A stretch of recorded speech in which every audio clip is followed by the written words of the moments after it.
नमस्कार, मैं सुमित यादव। आप देख रहे हैं द सुनामी। इस समय मेरी मौजूदगी लखनऊ समाजवादी पार्टी मुख्यालय पर है। आज अखिलेश जी प्रेस कॉन्फ्रेंस के दौरान उन्होंने उत्तर प्रदेश में जो फेक एनकाउंटर और पुलिस द्वारा जो पीड़ित लोग हैं उनकी एक सूची, एक आंकड़ा जारी किया है। और उन तमाम आंकड़ों में ये बात है कि जो इनका एनकाउंटर हुआ, जो पुलिस से पीड़ित हैं वो पीडीए परिवार का हिस्सा हैं, और जिन्होंने एनकाउंटर किया है वो नॉन पीडीए हैं। अभी हाल ही में बिहार के मुख्यमंत्री सम्राट चौधरी का भी एक बयान आया था कि आप एनकाउंटर करने से पहले नाम पूछिए, जाति पूछिए, उसके बाद एनकाउंटर करिए। उसी लाइन पर उत्तर प्रदेश की पुलिस भी काम कर रही है। गाजीपुर में हाल ही मामला हुआ था, विश्वकर्मा समाज की बिटिया के साथ उसकी हत्या और उसके रेप का मामला जो था, उसमें समाजवादी पार्टी का जब प्रतिनिधिमंडल गया तो उस पर पथराव हुआ और बाद में मुकदमा भी समाजवादी पार्टी के लोगों पर ही किया गया। उसी सिलसिले में बातचीत करने के लिए हमारे साथ सत्य यादव मौजूद हैं। इन पर भी मुकदमा हुआ था, 1 महीना जेल में रहे, जिला पंचायत सदस्य हैं। बहुत बहुत स्वागत है तेरे चैनल पर। आज अखिलेश जी ने उस पर बात भी की है। आप भी 1 महीना जेल में रहे। आप ही जो पीड़ित पक्ष था उसकी आवाज़ उठाने गए थे और आप ही वहाँ से अभी खुद भी पीड़ित हैं उस पुलिस प्रशासन से।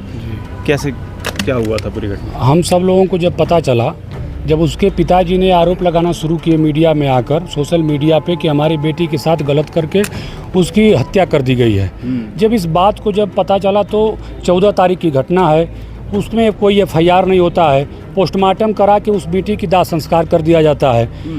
तब जब सोशल मीडिया बातें उठने लगी, जब सभी लोगों ने पीड़ित परिवार से जाकर मिले, 19 तारीख के दिन जब हम सब लोगों ने समाजवादी पार्टी के लोग संज्ञान लिए, मैंने खुद सैकड़ों साथियों के साथ उस गांव में कटरिया में जाने के लिए जब मैंने एचएसओ को फ़ोन किया, तो उससे पहले वहां पर एक डेलीगेशन भीम आर्मी का गया हुआ था, जिसको बुरी तरह से वहाँ के प्रधान प्रतिनिधि ने और उस अराजक तत्वों ने उसने मार कर खदेड़ दिया। उनके चोटें आईं। जब ये बातें मुझे पता है, मैंने चस्सों को कहा कि ये आपके रहते हुए वहाँ पर खुलेआम गुंडई हो रही है, ये अच्छी बातें नहीं हैं।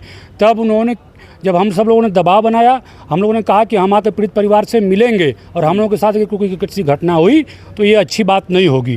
तब उन्होंने व्यवस्था बनाया और बोले कि आप आइए सीमित संख्या में।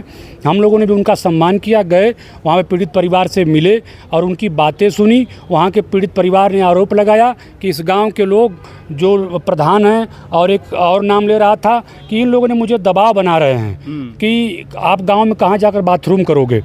जब मैंने चौसों से कहा कि आपके यहाँ रहते हुए दबाव बन रहा है तो और आप क्या न्याय करेंगे, तो कह रहे नहीं, मैं इनका पूरा इंतजाम करने का काम करूंगा। मैंने कहा कि आप क्या इंतजाम करेंगे जब बेटी की हत्या हो गई, आप तक एफआईआर नहीं किए।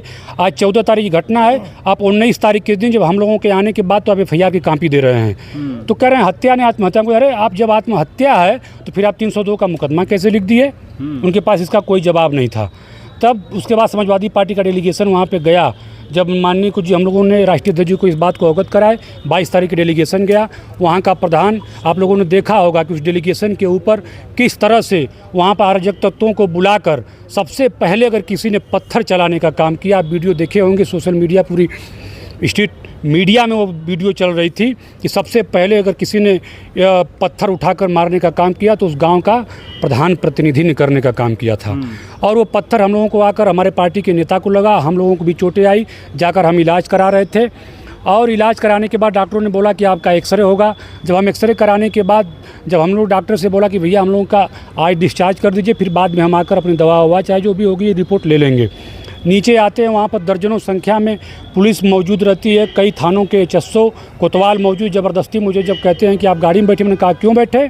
चलिए बात करनी है। हम किससे बात करनी है? नहीं, कप्तान साहब बुलाए हैं। जब मैंने मन की मनसा समझ गया तो ज़बरदस्ती मुझे टांग कर गाड़ी में बैठा लिए, ले आकर मुझको घुमाते रहे। उसके 1 घंटे बाद जब माननीय जी को हमारे पार्टी के हमारे नेताओं ने जब अवगत कराया, जब माननीय जी ने तुरंत मामले को भाप गए संज्ञान लेकर, उन्होंने उत्तर प्रदेश के डीजीपी पुलिस को उन्होंने तुरंत ट्वीट किया। उन्होंने अपने सोशल साइट से उस वीडियो को ट्वीट किया। जब ये जान गए कि मामला अब ओपन हो चुका है, तब उनकी जो मंशा विफल हो गई। तब मुझे थाने में ले जाकर 11:30 बजे रात को वहाँ पर उतार कर मुझे बुरी तरह से एचएसओ ने लातों घूसों से पहले मारता है। उससे बीच उसका जी नहीं भरता है तो फिर मुझे सैकड़ों लाठियाँ मेरे पंजे में मारता है। उससे भी उसका मन नहीं भरा तो फिर मुझे पुलिस के द्वारा लिटाकर मुझे पट्टों से बुरी तरह से मारता है। पट्टों से मारता है। उसके बाद मुझे आगे करके हाथ कहता है कि हाथ आगे करिए। जब मैं हाथ आगे करता हूँ तो 50 पट्टा मेरे इस हाथ पर मारा जाता है। ये हाल थी जब मैं पूरी तरह से लस्ट हो गया। उसके बाद जब मैं अनकॉन्शियस हो गया तब मुझे हवालात के अंदर फेंक दिया गया अकेले।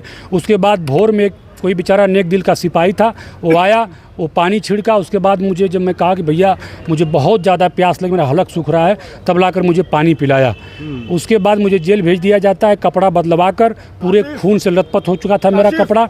उसका भी, मेरे कपड़े का जो खून है उसका भी मेरे पास फ़ोटो है, जो वीडियो है आप सबको मैं दिखा सकता हूँ कि किस तरह से ये फ़ोटो है। ये फ़ोटो है, आप, ये कोई आर्टिफिशियल नहीं है। आप कहेंगे तो मैं वीडियो भी आपको दिखा दूंगा, मोबाइल में मेरे पास है। इस तरह से बुरी तरह से मुझे मारने के बाद जेल में डाल दिया जाता है। जेल में मैं जब चक्कर खाकर गिर जाता हूँ, वहाँ पर भी हम लोगों के साथ बुरा बर्ताव किया जाता है।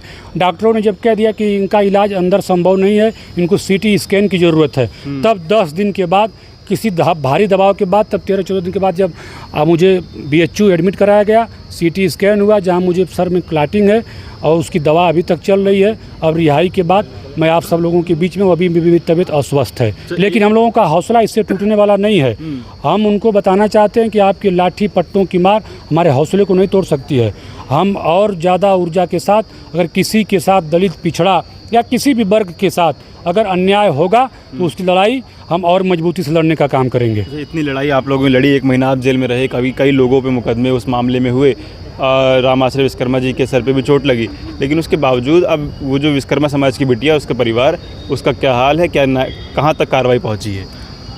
अब ये बताइए कि जब चस्सो खुद कह रहा कि आत्महत्या कर ली, एडिशनल SP का बयान आ रहा है, तो आप उससे भी न्याय की उम्मीद करते हैं? कोई न्याय नहीं मिलेगा उसको, चाहे वो हरदोई की घटना हो, चाहे गाजीपुर की हो, कोई उनको न्याय नहीं मिलने वाला है।